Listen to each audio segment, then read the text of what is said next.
Hello, ladies and gentlemen, and welcome back to the Two Average Brown Bros podcast. I'm your host, Prashank, And I'm your host, Andres. and today is Monday, August 16th, 2021. Andres, what's happening? Not much, man.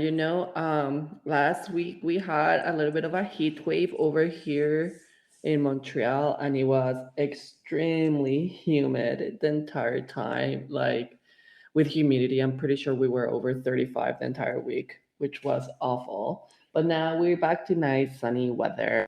But other than that, keep on enjoying life. And as soon as we release the episode, I will have started math camp. So going back to the student life finally. How about you, man? How's everything going with you?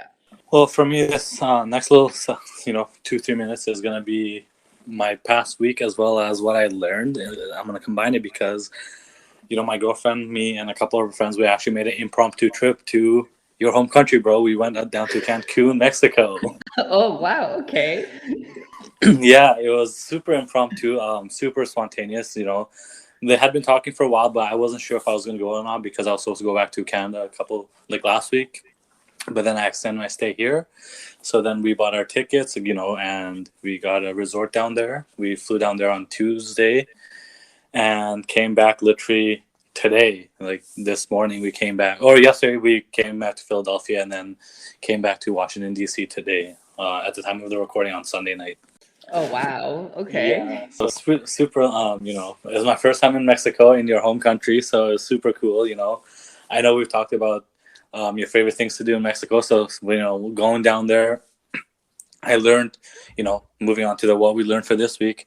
One of the first excursions that I actually did down there was a Chichen Itza visit, as Okay. well as the cenotes. Swimming in the cenotes. I know you talked about it in the past, and it was super cool to actually do it in person. So got to see Cancun. I know that's not all of Mexico. There's so much more to go. But for my first visit to Mexico, it was a really cool one because we went down there on Tuesday and just chilled, and then excursion to Chichen Itza, as well as the cenotes, and had food, and then came back. Wednesday was more of a chill day, and then Thursday, Friday was mostly just chilling at the resort. Enjoying the beaches because I haven't been to a beach in almost 3 years now, like a proper beach with like Yeah. blue water and soft sand. The beach was really nice. The weather was nice all 4 or 5 days we were there, and I learned a lot. Like definitely, the Chichen Itza is one of the new seven wonders of the world, and going there, seeing the historical significance of it to the world as well as the Mexican people and the Maya people, it was really it was really cool because I think that even one of the World Heritage sites, it's definitely one of the coolest ones I've been to so far in my life. Although I haven't been to too many, Mhm. but just seeing it and how you've talked about it in the past, and that was super cool to learn about. And it reminded me of back home in Nepal, because as you go to Chichen Itza and you go around do the walk around it, there's vendors selling local art and local bracelets and necklaces and things like that. And that reminded me very much like Nepal, where you go to like a temple, and next to the temples there's like local street vendors selling their local crafts and arts, things like that. So it was really cool. I did also learn to haggle in Mexico as well, like translating my haggling negotiation skills from Nepal to Mexico. I think it's very similar. Those countries, like, they're trying to survive on the tourism, and especially Cancun with COVID, shutting down a lot of things. People are hurting, so the haggling, got to do that, but got to be respectful and like give up when you think the price is right. All a really spontaneous trip, but super fun. Stayed safe, of course. So before we went down, we actually got COVID tested, and then on the way back, we got COVID tested yesterday. Came back negative. Wear a mask the whole time, and even the resorts were very accommodating. Masks pretty much everywhere. Social distancing for the most part.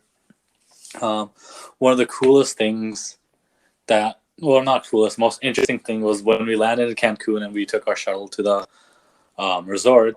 Our driver was like, "Do you want a beer?" And we're like, "Oh, in the resort?" He's like, "No, here." And he had a cooler in his passenger seat, and he opened it for us driving the shuttle. you know, Hey, yeah, yeah. you Mexican know. hospitality, man. Yeah, you don't see that anywhere else. So it was like at first we were surprised, but like we get it. It's Cancun, you know. Yeah. But overall, you know, for short days, seemed like you know it was went by way too quick. But we had a lot of fun. Um, and I would definitely go to Mexico. You know, this time I think one of the things about the resorts was the flavors of the food was very like almost like simmered down to match like the visitors that go there very often. Um, more of the Americans and the Canadians that go often. You know, who don't really like spicy food.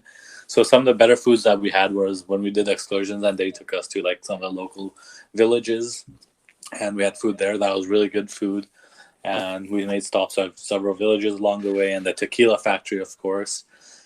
Side note, the coffee tequila was actually my favorite tequilas. We did like this little mini tequila tasting. Oh yeah, no, that's amazing. And yeah, next time you come visit, I actually do have some coffee tequila with me. So Perfect. And that's what we are saying. Like, you know, we're at the end of the trip, we're like, next time we go, we want to go with Andreas because, you know, he's local. He'll show us the real Mexican food, the real attractions, not just the touristy things. And you know what? We're looking forward to going with you next time. absolutely, man. I'm down for that. Well, I'm glad that you made that impromptu trip and you learned a lot about my culture. I loved every bit of it. That's amazing. No, that's pretty cool, man. Andreas, what'd you learn this past week? What I learned about this past week actually was a little bit more about the history behind the neighborhood. I live in Montreal.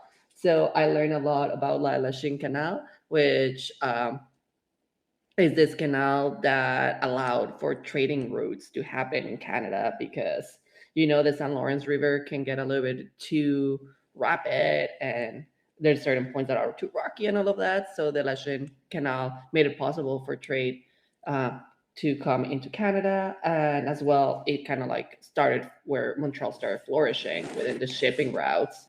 So I learned a lot about that, and then as well as the neighborhood, and it was back in the day.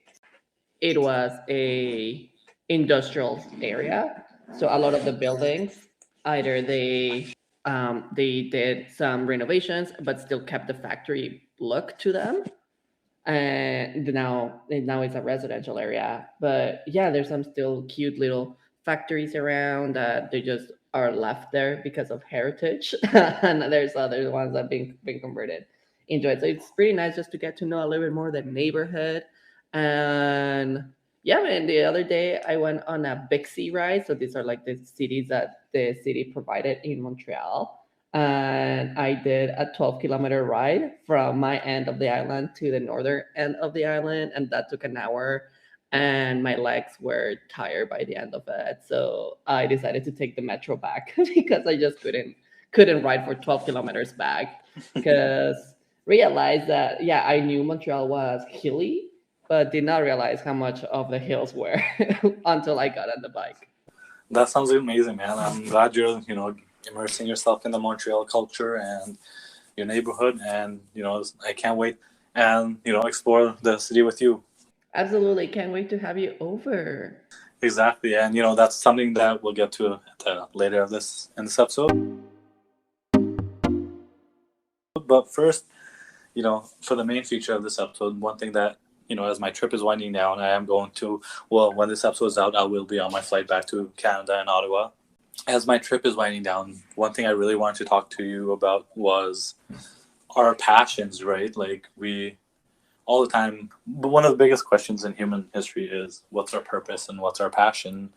What are we here for? And let me start with you, Andres. What is your passion?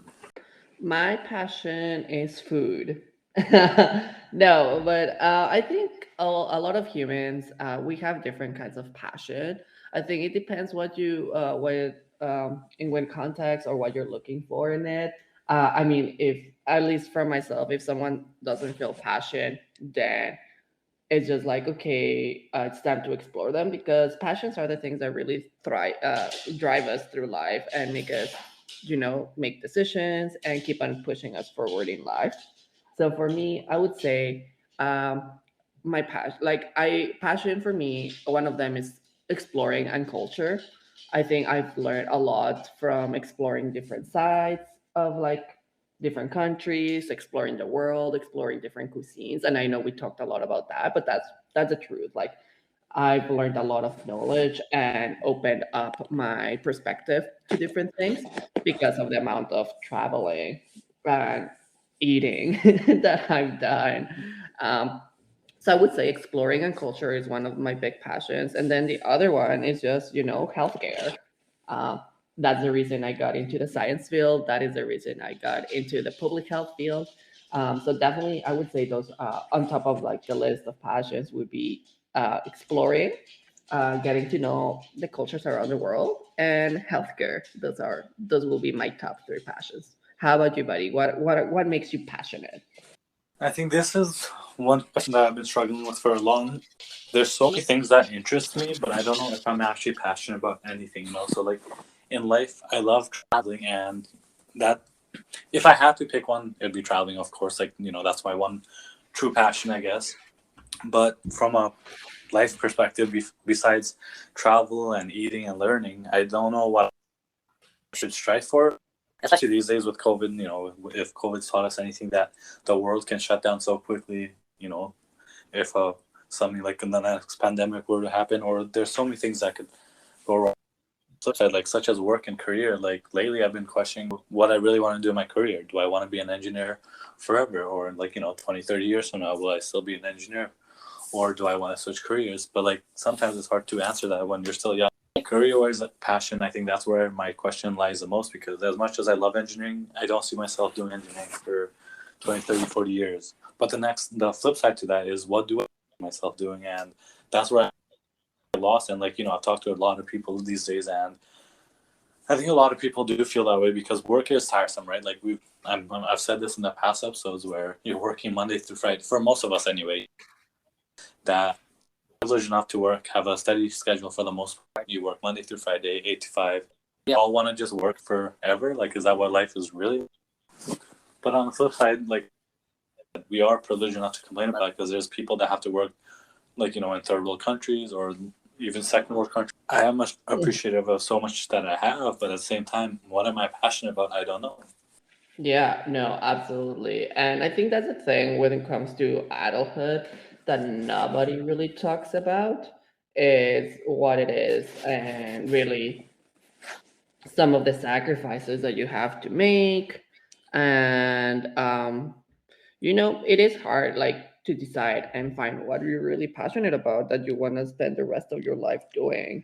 And it is a huge decision. And I mean, I think that's also um I think I like making that decision in your early 20s or things like that. It is hard because when you stumble like on your mid 20s or you go into your 30s, then you start like asking like, okay, what now? So Absolutely. And like, especially us as like, as immigrants ourselves, and first generation, second generation immigrations, or kids of immigrants, it's for us, like, a lot, we are so happy to be where we are, right? Like, we came from such underprivileged, underdeveloped countries to where we are now, US and Canada, where we can say, oh, we can complain about, this is going to sound really cliche, but the first one, there's so many things about not, like, even like something simple as like not having AC day, or not having heater. It's like in Canada that we don't talk about every day.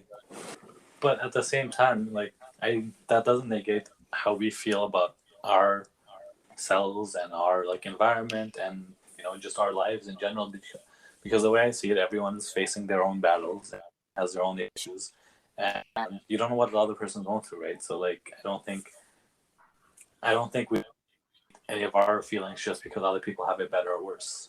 exactly. And I mean, it is, you can feel, and it is completely okay, to feel a certain way. Yeah, you can complain, but the thing I think with that is like realizing that in a way where when we complain about that or we make those statements, we acknowledge, like you did, like the place of privilege that we're coming from, but you can still in a certain way feel that way because it's your experience and that's what you're living, right? That's a thing. Like, you said it, like, you're living your experience, so how you feel, like, in the big picture, there's people worse than you, there's better than you, but you're living your own life. You're living your own life for you and your loved ones. So I feel like you shouldn't negate your feelings, no matter how you feel. And that's where the passion, that's where the idea of talking about passion came into place, because I've talked to so many people recently, and they just seem so lost, or they are lost, because post COVID, everyone's like, well, now what? People are confused. Yeah, we can go back to the things they were. You can start doing your own things. I mean, for some people it never stopped, right? But at the same time, like I said, like COVID has taught us so many things that we need to be more aware of and be careful about. And just in the long picture, like the classic example is, I know so many people that have like questioned their career choices just because the COVID has showed how COVID has work is very like capitalistic almost. Like, I know that's a whole nother episode we can talk about, but it is true, because like there's so many people stay at home, not work, and collect CERB. So in Canada, the benefits, monthly $2,000 in their check that came, or other rest of us, we got to still work in our career at home. The privilege of working at home every day, and not worrying about traveling to work or commuting to work. But there's essential people, such as frontline health workers or grocery store workers, that have to go to work every day, and they're struggling to make them eat.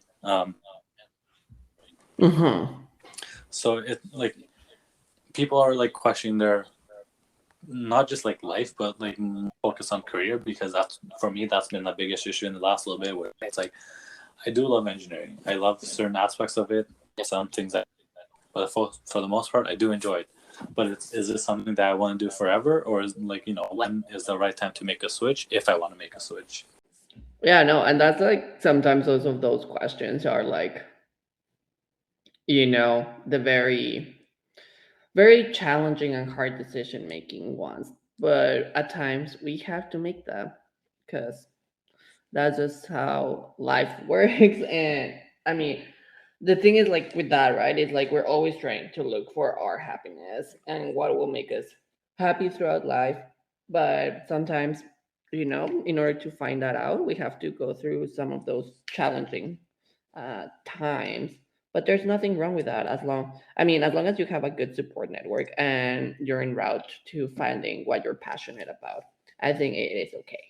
Exactly. And another thing I've learned is, I mean, as far as I can see, no one actually likes working, right? No one wants to go to work every day just to make money. Like, if everyone could just have money, if everyone can win the lottery and just live life, that people would be perfectly happy. I think for the most part, not maybe some people would be bored and go back to work, but for the most part, I feel like a lot of people don't actually like going to work. They might like what they do, but I feel like the biggest question that, whenever I meet someone new, or I have deep talks with my friends or colleagues or family, I ask them, would you do what you're doing right now for your career for free?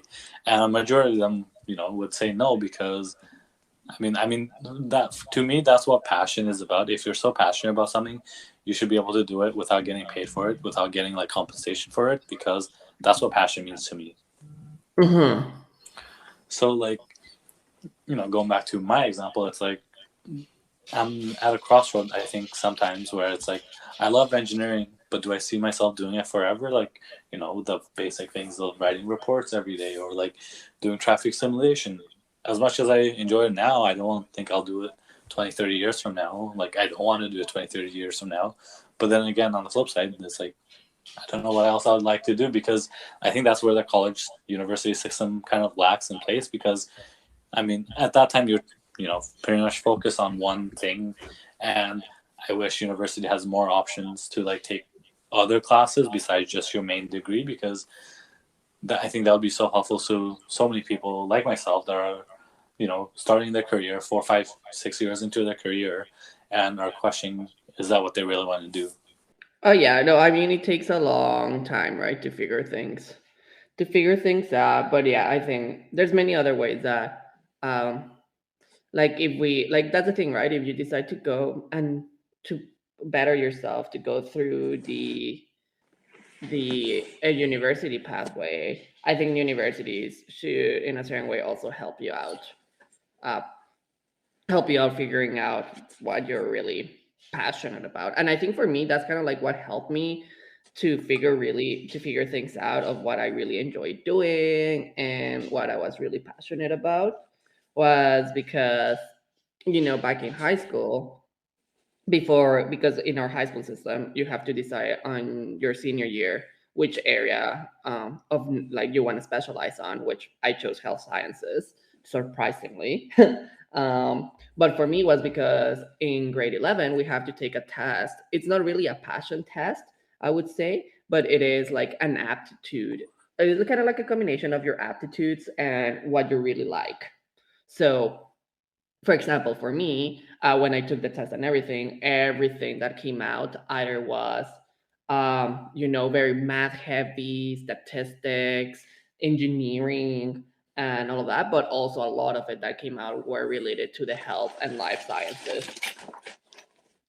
So a lot of, biology, medicine, pharmacist, pharmacology, health sciences. So a lot of that came through me. So then for me it was just like, how do I put my passion of, you know working with others, the passion for knowledge, into finding a career in health sciences.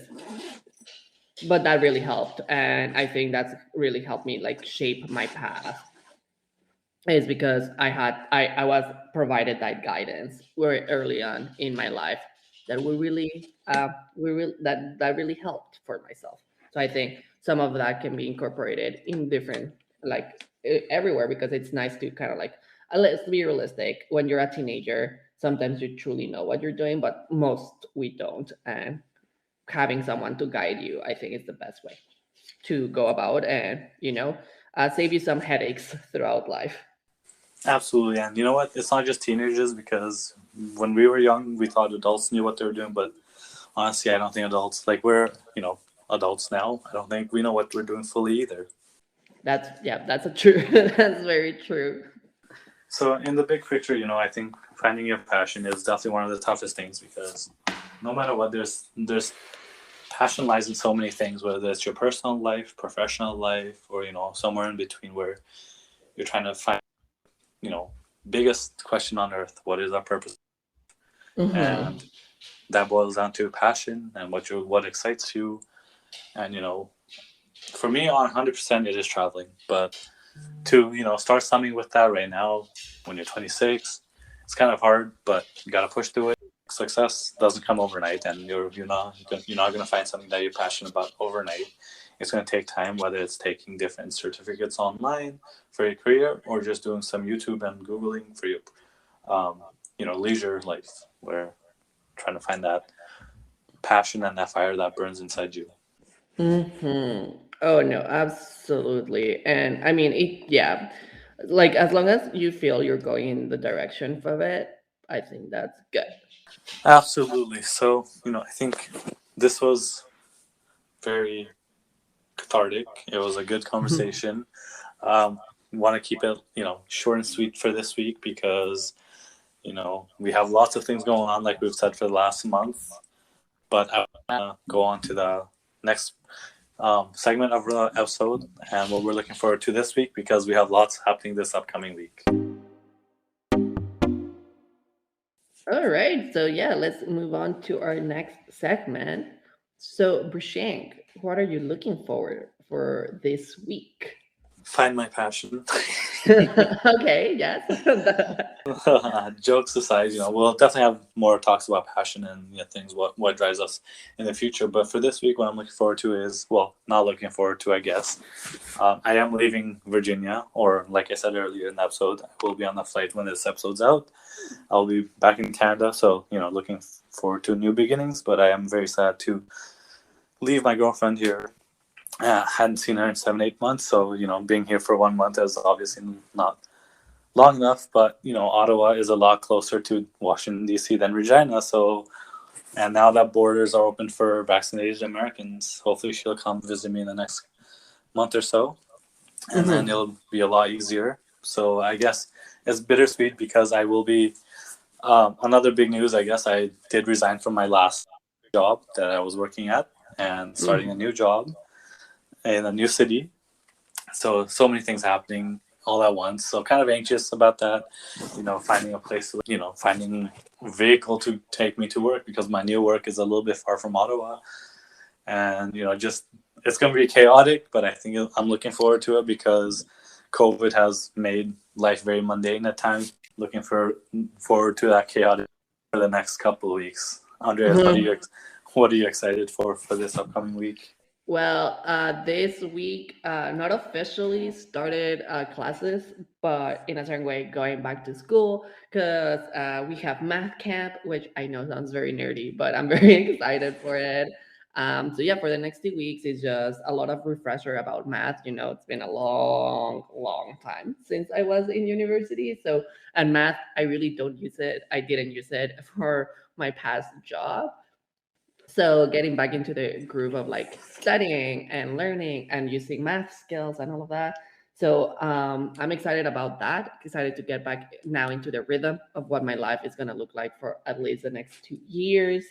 And people on our Facebook group for the class, some of them are starting to come to Montreal, or they're already in the area. So a lot of asking are like, oh my God, when do you guys want to meet? And we should hang out so that we can get to know each other. So excited to meet my classmates, because they're probably going to be some of the people that I spend most of my time with. So it's very academic heavy, but I'm excited for the next couple of weeks to get into the groove of being a grad student. That's awesome to hear. Yeah, both of us are, for you with classes starting and your new journey starting, and for me, new journey as well. It's going to be, like I said, it is going to be chaotic, but I think we'll have a good time. And of course, we'll update the listeners every week, as we have done for the past month, where the episodes have been a little bit kind of all. We do apologize if what you guys listen for, but I think for the most part, one of the things that I did hear from our listener recently, so one of my friends, she reached out to me and said she loved that how personal we are on our podcast, because some of the podcasts are very they have a script, and I kid you not, we've never had a script. I don't think we have a general idea of what we want to talk about, but for the most part, this is pretty much like a live conversation between Andres and me about things on our minds. So, and she really appreciated that. So thank you for letting us be a part of your life. And after Agreement's episode a couple of weeks ago, a lot of people have reached out to me and said they want to be on future episodes. So we're going to have to plan for that, Andreas. I don't know if you're ready for it, but a lot of people are wanting to be on the podcast in the future. Well, man, I'm always ready for a challenge. So if we can make it work out with with our heavy schedules, we'll be good. Absolutely. I think I'm super happy, and I know the listeners are super happy with how the podcast has been going, the way we've been doing it. Like I said, we do apologize for the chaotic schedules for the last couple of weeks, but it should return to somewhat normal in the next couple of weeks. We look forward to deeper, more serious conversations. One of the biggest ones being, recent development that the Taliban has taken over Kabul, Afghanistan again. Big news after 20 some years of lots of U.S. Americans and NATO forces in Afghanistan. This is big news, so I do want to touch up on this in future episodes. So looking forward to talking about that. So many other deeper and hard-hitting topics. Absolutely, yeah, man. It's one of those new topics, and it is shocking, TBH, but we'll touch base on that later on. Exactly. So if you have any comments, concerns, crybaby stuff, or questions, reach out to us as always. And Andres, where can the listeners reach out to us? Our listeners can reach out to us on our Instagram and our Twitter, to Average Brown Bros Podcast. We're always there. You can always feel free to reach out. Let us know what you think. But yeah, that's basically it, man. That's where everyone can reach us at. And also you can reach us at our personal social network. Absolutely. So with that, we're signing off for today. We hope you enjoyed our short but simple talk about passion and spontaneous trips and our chaotic lives. Hopefully back to normal soon. And we'll catch you on the next episode. That's about right. Well, Yeah, we'll catch you next Monday. Bye. See ya.